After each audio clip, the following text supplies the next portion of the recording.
So now we are going to see muscles of lower limb. So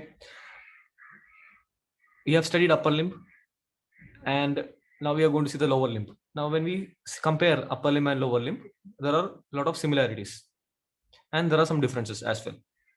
Now similarities are more, differences are less when we compare the upper limb and the upper limb and the lower limb. So you know that upper limb has got different regions like arm, forearm, hand. Now lower limb has got some regions like thigh, leg, and foot, right? And in the arm, we have seen that there are muscles which can be divided into anterior compartment and posterior compartment, right? So in the lower limb also you will see that there are different group of muscles which can be divided into compartments. For example, thigh has got anterior compartment, posterior compartment, medial compartment, right? And you have seen the upper limb, the pectoral region was also included in the upper limb. Similarly, the gluteal region is also included in the lower limb. Okay, now you know the bones of upper limb. We have seen the arm has got a single bone, that is humerus. Similarly, the lower limb, the thigh region, has got a single bone, that is femur, right? We have seen some sesamoid bones in the upper limb like pisiform bone. In the lower limb also you will see the largest sesamoid bone, that is patella, which is also called as kneecap. And we have also seen that the upper limb, as I said before, upper limb is divided into, like the arm region is divided into anterior compartment, posterior compartment by the deep fascia. Similarly, the lower limb, the thigh region or leg region, been divided into different compartments by the modification of deep fascia. Those are called as intermuscular septa, which divides the area into different compartments, right? And we have seen in the upper limb that the arm region, the anterior aspect of the arm region, has got some muscles, a nerve, some blood vessels, right? Similarly, you will see the thigh region, each compartment has got its own nerve vessels. And we will also see the joints which are formed in the upper limb. Already have seen that, right? In the lower limb, you will see different joints like hip joint, knee joint, and so on. Also, you have seen the lymphatic drainage of the upper limb. So you will see the lymphatic drainage of the lower limb.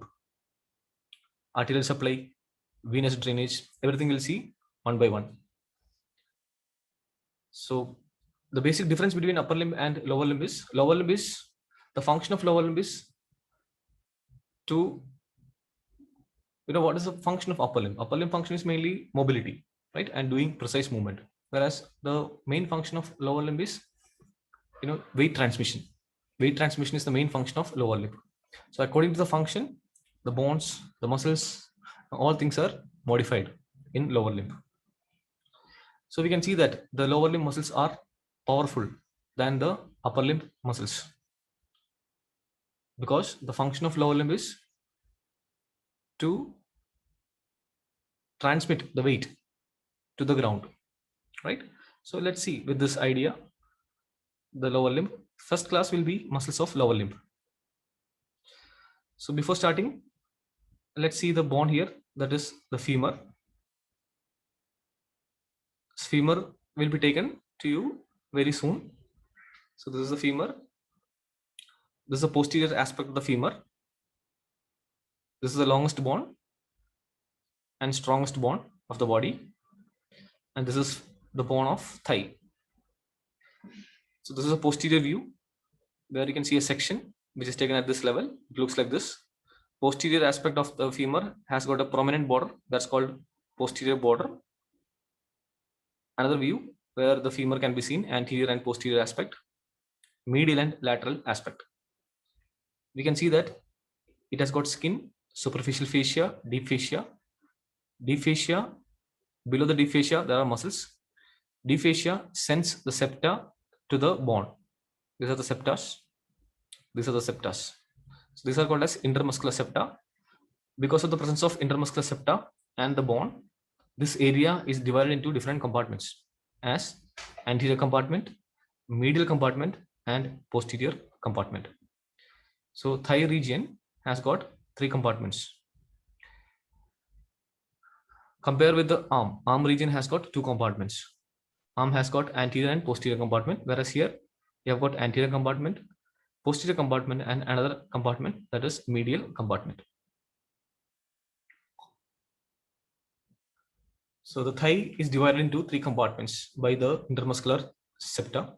This intermuscular septa can be named as medial intermuscular septa, then lateral intermuscular septa, and posterior intermuscular septa. Now, intermuscular septum is attached to the lips of linea aspera and supracondylar lines. Now, linea aspera is the prominent margin that you can see on the posterior aspect of the femur, that is the posterior border.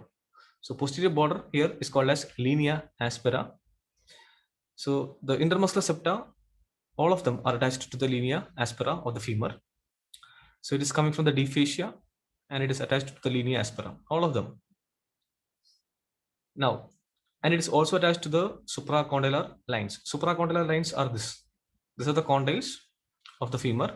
Above the condyles, there are some lines called supracondylar lines on either side. So on the lower aspect, it is attached to the supracondylar lines. I'm talking about intermuscular septum. So that is how it is divided, or dividing the thigh into different compartments. Now, front of the thigh. So this area is the front of the thigh. It is extending between hip and the knee joint. So it is between the hip and the knee joint. Hip joint is formed between the femur and the hip bone. Fascia lata. It is a deep fascia of the thigh, or fascia lata, a fibrous sheath that envelops the whole of thigh like a sleeve. So the deep fascia of the thigh region, it is thickened to form fascia lata. It is especially modified or thickened on the lateral aspect of the thigh. That is fascia lata. What we can see here is the fascia lata. It is nothing but the modification of deep fascia in the thigh. Now, this is the hip bone. You can see this is called as pelvic girdle, in fact, formed by the hip bone and the sacrum. There are 2 hip bones joined anteriorly with each other, posteriorly with the sacrum, and forming all these things together is called as pelvic girdle. Now, to the pelvic girdle, the hip bone, the femur is attached, and that is forming the hip joint. Now, fascia lata is a modification of deep fascia in the thigh region. It has got particular attachment. Let's see the attachments of the deep fascia and the fascia lata. Superiorly, it's attached anteriorly to the inguinal ligament. So inguinal ligament is this one. Inguinal ligament is the thickening of a muscle of the abdomen, and that is called external oblique muscle, which is present in the abdomen. So this is the modification of that muscle, aponeurosis, that's called inguinal ligament, which is attached to the anterior superior iliac spine of the hip bone to the pubic tubercle. Pubic tubercle here is here, and this is anterior superior iliac spine. So this ligament is called inguinal ligament. So the fascia lata, which is attached superiorly to the inguinal ligament, so that can be seen here. So this area you have fascia lata attached to the inguinal ligament above, laterally to the iliac crest. The prominence of the iliac bone here is called iliac crest. Posteriorly, it's attached to the sacrum. So it is attached to the sacrum. It is a posterior view. So it is getting attached to the sacrum. Coccyx is again a vertebra, which is below the sacrum, and sacrotuberous ligament. Sacrotuberous ligament is this ligament, which is attached to the ischial tuberosity, to the hip bone, to the ilium. Sacrotuberous ligament, this ligament. So it is attached to the sacrotuberous ligament posteriorly. Here also you can see the sacrotuberous ligament. Medially, it is attached to the pubis bone. Pubis bone is here. Pubic arch. This is a pubic arch. Pubic arch. and ischial tuberosity. Ischial tuberosity is placed posteriorly. So the hip bone has got three parts: ilium, ischial tuberosity, then the pubis. So medially it is attached to the pubis bone, pubic arch, and the ischial tuberosity. Now let's see the inferior attachments of the fasciolata. So this area we have the fasciolata. This area also fasciolata is present. Inferiorly attached to the subcutaneous bony prominence of the femur, tibia, and capsule of knee joint. So inferiorly it is attached to the bony prominence of the femur. That prominence can be felt on your body, the prominence of the femur, and also to the capsule of knee joint. Knee joint is a joint between the femur, tibia, and the patella. So it has got a capsule. So over to that it is attached, and also to the tibia. Tibia is the bone of medial bone of leg. Fasciolata is thickened laterally to form 5 cm wide band called iliotibial tract. Fasciolata itself is a modification of deep fascia, and on the lateral aspect of the thigh, the fasciolata is again modified, thickened to form iliotibial tract. So this white area that you can see here is the iliotibial tract. Iliotibial tract. It is called iliotibial tract because it is attached above to the ilium bone and below to the tibia. Superiorly, the tract splits into two layers, which are called as superficial and deep lamina.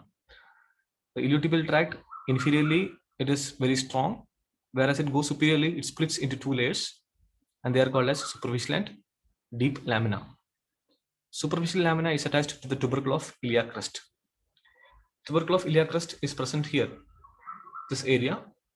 There's a prominence here in this area that's called tubercle of iliac crest.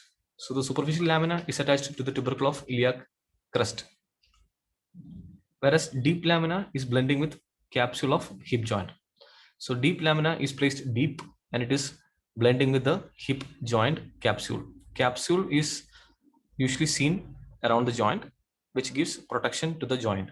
We have seen here the capsule of the knee joint. Similarly, there's a capsule of the hip joint which is deep placed. So the iliotibial tract superiorly divides into superficial and deep lamina, and we have seen where it is attached. There are two muscles which are attached to the iliotibial tract. That is between superficial and deep lamina, and they are gluteus maximus, which is a big muscle which is seen in the buttocks region, and another short muscle that is tensor fascia lata. So there are two muscles which are getting attached to the iliotibial tract. They are gluteus maximus and tensor fascia lata. Tensor fascia lata is a muscle which can tense the fascia lata, or you can say it can tense the iliotibial tract. That's why it's called as tensor fascia lata. You know that iliotibial tract is a modification of fascia lata. Now, inferiorly, the tract is attached to the smooth area on the anterior surface of lateral condyle of tibia.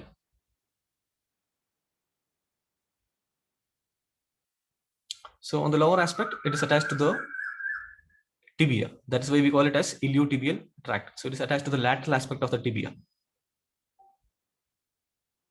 Now, the function of iliotibial tract is stabilizing the knee joint, both in extension and in partial flexion, and is constantly used in walking and running. So the main function of iliotibial tract is stabilization, the stabilizing the knee joint. That's the main function during walking and running. Now coming to the muscles of the anterior compartment of thigh. So this area is the anterior compartment of the thigh, where we can see the muscles. This is the femur. Femur joins with the hip bone and forming the hip joint above. Inferiorly, it is articulating with the femur, tibia to form the knee joint. This is the anterior aspect where we can see some muscles getting attached to it. The main muscle in this region is called quadriceps femoris, which has got 4 muscles. That's why it is called quadriceps. Quadri means 4, quadra. Quadriceps femoris. There are 4 muscles inside that. In addition to that, there is another muscle that is sartorius. Sartorius can be seen here. Sartorius. Sartorius is a ribbon-like muscle and it is the longest muscle of the body. And quadriceps femoris also can be seen here. We will discuss that. Vastus lateralis, quadriceps femoris has got 4 muscles. Vastus lateralis, seen on the lateral aspect.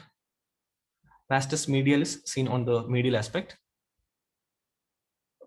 Rectus femoris is between vastus medialis and vastus lateralis. Now, when we cut and remove the rectus femoris, there is another muscle which is deep to it, that is vastus intermedius. So the quadriceps femoris consists of these 4 muscles. Look at the location of these muscles, how it is located. Vastus medialis, vastus lateralis, rectus femoris, deep to that, vastus intermedius, and this muscle is sartorius, which is not belonging to quadriceps femoris muscle, but it is a muscle of anterior compartment of thigh. There are deep muscles that is below the quadriceps femoris that can be seen, and they are not written here. Those muscles are called as articularis genu. Articularis genu, they are very deep muscles. We can see here this markings are the origin of articularis genu. Anyway, let's see the muscles one by one. Sartorius can be seen here, arising from the hip bone, and it is attached to the tibia. So these are the 2 bones on the leg, tibia and fibula. Tibia is placed medially, fibula is placed laterally. Let's see the origin of the sartorius, originating from anterior superior iliac spine. Anterior superior iliac spine. Insertion, upper part of medial surface of tibia. Insertion. Action, it can abduct and laterally rotate the thigh. So it can abduct and do the lateral rotation of the thigh. Sartorius muscle is called as talus muscle. Talus muscle, because while acting the sartorius, while acting, it assumes the position of talar. That is why it is called as talus muscle. Vastus lateralis is another muscle which is a component of quadriceps femoris. Can be seen here, vastus lateralis, originating from upper part of intertrochanteric line. So it is originating from the intertrochanteric line, that is here in this area. Vastus lateralis can be seen, this area. This is the intertrochanteric line. Now, you should know what is intertrochanteric line. So the femur has got 2 trochanters. This is the greater trochanter and this is the lesser trochanter of the femur. Connecting these 2 trochanters, there's a line that's called intertrochanteric line. So intertrochanteric line is a line that is connecting the 2 trochanters. So upper part of the intertrochanteric line give origin to vastus lateralis, as we can see here. Lateral lip of gluteal tuberosity. Gluteal tuberosity is a prominence that can be seen on the posterior aspect of the femur. And lateral lip of linea aspera. We have seen that the linea aspera is the prominent part that you can see on the femur posteriorly. This linea aspera, while tracing upwards, it divides into 2 parts, medial and lateral lip of linea aspera. So here the origin is coming from the lateral lip of linea aspera. Insertion. Now this muscle is getting inserted to the base of the patella. Base of the patella, this is the patella bone, it's a sesamoid bone. So this muscle is inserted to the base of the patella, and from there it forms a ligament, and that is attached to the tibia. So the quadriceps femoris muscles, all of them are basically attached to the base of the patella. Now from there it forms a ligament that's called a patellar ligament, through which they are attached to the tibia. So this applies to all the quadriceps femoris muscle. Now we are seeing vastus lateralis, and patella has got a triangular appearance. Base is located proximally and apex is placed distally. Action is extension at the knee joint. So it causes extension of the knee joint. So you should know what is the extension of knee joint, and also you should know what is extension of the hip. Okay, you need to practice that, you should know. So this causes extension of the knee. The next muscle is vastus medialis, which is seen on the medial aspect. So this is a posterior view of the femur, where we can see that this is the linea aspera. Linea aspera, it divides into two parts, two lips, lateral lip and a medial lip. So linea aspera is divided into lateral lip and medial lip. You can see that the lateral lip moves upwards, and this area, it is prominent, and this prominence is called as gluteal tuberosity. Gluteal tuberosity. Gluteal tuberosity. Whereas the medial lip, we can see it passes below the lesser trochanter. This is the lesser trochanter. This is the greater trochanter. So the medial lip, as it moves upwards, it forms a line, and that's called spiral line. Spiral line. So there are tuberosities, greater and lesser tuberosities. I'm just introducing some terms regarding the femur so that it will be useful for you while studying the attachments. Now let's see vastus medialis. Originating from lower part of intertrochanteric line. So intertrochanteric line is seen anteriorly. So that is connecting the greater and lesser trochanter. So this is the lower part from where vastus medialis is originating. Upper part of the intertrochanteric line give origin to vastus lateralis. Now I'll tell you one more term here. We have seen intertrochanteric line, that is anteriorly, that is connecting greater and lesser trochanter. Now posteriorly, again, there is a ridge which is connecting greater trochanter and lesser trochanter, and that's called intertrochanteric crest. So intertrochanteric crest and intertrochanteric line. Intertrochanteric line is seen anteriorly connecting greater and lesser trochanter. Intertrochanteric crest is seen posteriorly connecting greater and lesser trochanter. So origin of vastus medialis, we have seen it is originating from the lower part of intertrochanteric line and also the spiral line. So spiral line, we just now talked about that spiral line. So spiral line is also another point of attachment of vastus medialis.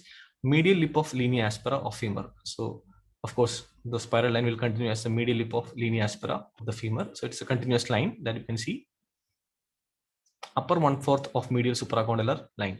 Now, the linea aspera, as we have seen, it has got medial lip and lateral lip above. But when we trace it downwards, you can see it again divides into medial supracondylar line and lateral supracondylar line. These are the condyles. So above the condyles, these lines are called as supracondylar lines. So the attachment of vastus medialis is to the medial lip. Then as it goes downwards, it is attached to the medial supracondylar line. And insertion, it is to the patella and the tibial tuberosity. Yes, definitely, because we are talking about quadriceps femoris, and that is getting attached to the base of the patella. Now from there, it is attached to the tibia as patellar ligament. Action, again, extension at the knee joint. So this muscle also causes extension at the knee joint. The next muscle that we are going to talk about is rectus femoris. Now rectus femoris, let's see the muscle here. It is between vastus medialis and vastus lateralis. Origin from, it has got two heads, straight head originating from anterior inferior iliac spine. So there are two spines that we have seen, anterior superior iliac spine, anterior inferior iliac spine. So anterior inferior iliac spine give origin to straight head of rectus femoris. Now there is another head that's called reflected head of rectus femoris. Now reflected head is deeper, and that is originating from a groove above margin of acetabulum and capsule of knee joint. So it is basically originating from the capsule of knee joint, so it is very deep, and also a groove above the margin of acetabulum. So there's a groove which can be seen on the margin of the acetabulum. Acetabulum is the cup-shaped structure on which the femur is, onto which the femur is attached and forming the hip joint. So there is a groove. So from there, reflected head is originating. Now look at this structure. This is anterior superior iliac spine. You can see here this structure is inguinal ligament, and there is a muscle which is originating from it. We have seen it just now. That is sartorius. So the rectus femoris has got two origins: straight head originating from anterior inferior iliac spine, and reflected head is originating from the margin of acetabulum and also the capsule of hip joint. Insertion, this is inserted to the patella, and to the tibial tuberosity through the patellar ligament. Since it is a part of quadratus femoris, it is attached to the patella. Now there is a difference between these muscles that we have seen in the quadratus femoris. We have seen vastus medialis and vastus lateralis. They are originating from the femur, but rectus femoris is originating from the hip bone. So that is one difference. Action, extension at knee joint. So it can extend the knee joint because it is crossing the knee joint anteriorly. Not only extending the knee joint, it can act on the hip joint also because it is crossing the hip joint. That's what I said. The difference between the rectus femoris and vastus medialis, vastus lateralis, because vastus medialis, vastus lateralis, they are originating from the femur. They are not crossing the hip joint, but they are crossing the knee joint, right? So because they are crossing the knee joint, they can act on the knee joint. So vastus medialis and vastus lateralis, they both can act on the knee joint, and they are the extensors of the knee joint. Whereas rectus femoris is originating from the hip bone, so it is crossing the hip joint and also the knee joint. So since it is crossing the knee joint, it can act on the knee joint, and it is an extension of the knee joint. But at the same time, since it is crossing the hip joint, it can act on the hip joint, and this is a flexor of the hip. Flexor of the hip. So you have to learn what is flexion of the hip joint, what is extension of the knee joint.